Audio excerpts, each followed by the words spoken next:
京城真有这么大的算盘吗？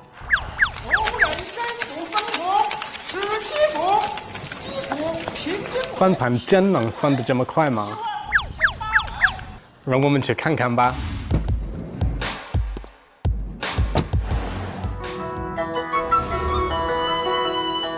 Due to its long history, Shanxi is home to a great many historical sites, the most popular of which are these ancestral compounds or family compounds, which were owned by wealthy people hundreds of years ago during the Ming and Qing dynasties. One of the most excellent examples of one of these compounds is the one I'm visiting today, which belonged to the Chow family, which was a wealthy merchant family a few hundred years ago in this area. This family's business started really simply in Inner Mongolia's Baotou city. Up there, it was a simple business selling tofu. However, not long after that, they diversified into other areas like animal feed, and due to their pragmatism and ingenuity, ended up doing so much more, even pioneering new financial institutions like draft banks.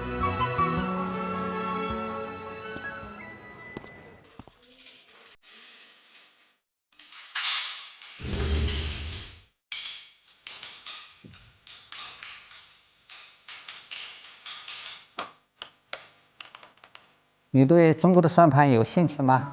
我觉得很神奇。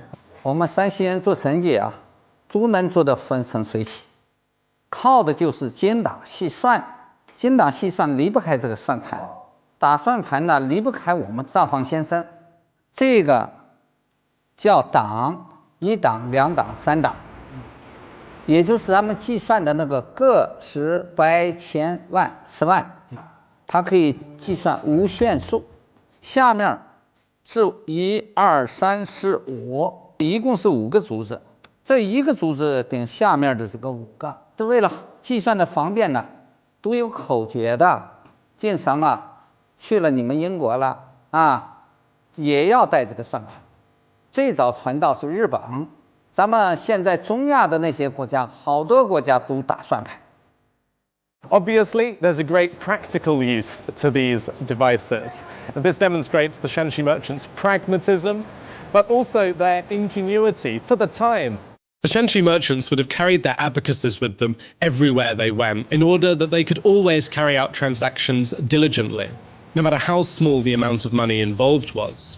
Naturally, their apprentices also learned how to use the abacus, but also as the merchants' businesses expanded into what is now Mongolia and Russia, their apprentices had to learn the local languages to enable the merchants to develop relationships and enhance their reputation in the local area.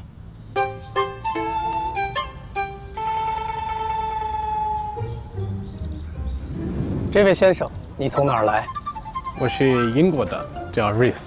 哦，瑞斯先生，我是这乔家大院的主人，姓乔，名志庸。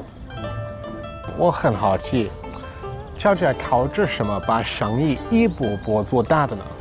乔家人就是把这算盘打好了，把每一分钱都花好了、用好了，才有了一份大家业。中国算盘非常神奇。我说的算盘可不只是算盘的精打细算那么简单。作为商人，更重要的是审时度势、务实经营。不管买卖大小啊，在我们晋商眼里，那可都是商机。Mr. Chow told me that the Shanxi merchants' pragmatism was also reflected in the sheer variety of businesses that they became involved in order to meet the needs of their diverse customer base. They would operate whatever kind of business local customers wanted. For example, Mongolian herders particularly favoured tea that had been processed into giant bricks, and one large Shanxi business established workshops to process and sell tea in this way as huge bricks that they particularly liked. The merchants also cut sturdy twill cloths into various sizes to meet the needs of these herders, alongside providing services as well, such as bartering, crediting for goods, facilitating tea horse trade, and even acupuncture or medical treatment for locals.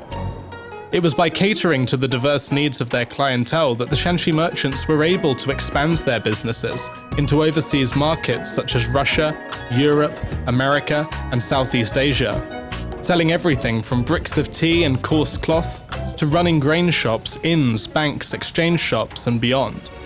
我今天来乔家大院，还想看看咱们的大算盘。哦，这种大算盘是我们乔家每3年给股东分红的时候才用的。这个大算盘在哪里？你可以去那边看看。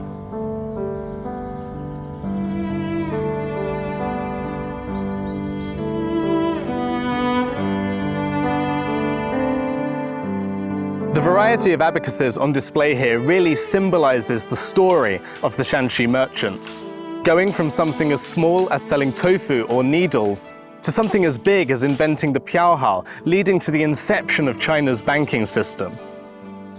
These abacuses also show us that in all their endeavors, the Shanxi merchants valued pragmatism above all else. This sense of pragmatism, combined with the merchants' broad outlook and global vision, led to small abacuses becoming big and simple businesses yielding ideas that would shape society.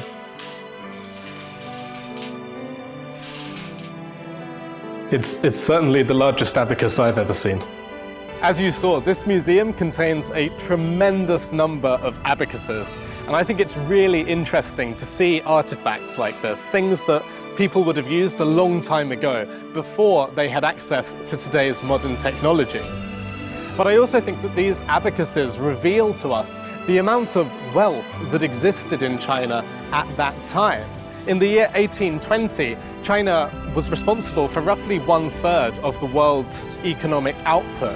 German geographer Ferdinand von Richthofen, in his book China, he wrote about the Shanxi merchants, describing them as having superior abilities in carrying out financial calculations and also in entrepreneurship overall. I think that the vision of the Shanxi merchants is also reflected in the story of how their business evolved. From trading in salt to trading in tea to establishing new financial institutions. This vision allowed them to really play a major role in trade for around 500 years by enabling them to identify opportunities in the market and to understand market forces even at a global scale. When we consider this pragmatism and this vision, and we remember what we saw inside the compound with the abacuses, I think we can really tell that that small abacus represents some very big ideas.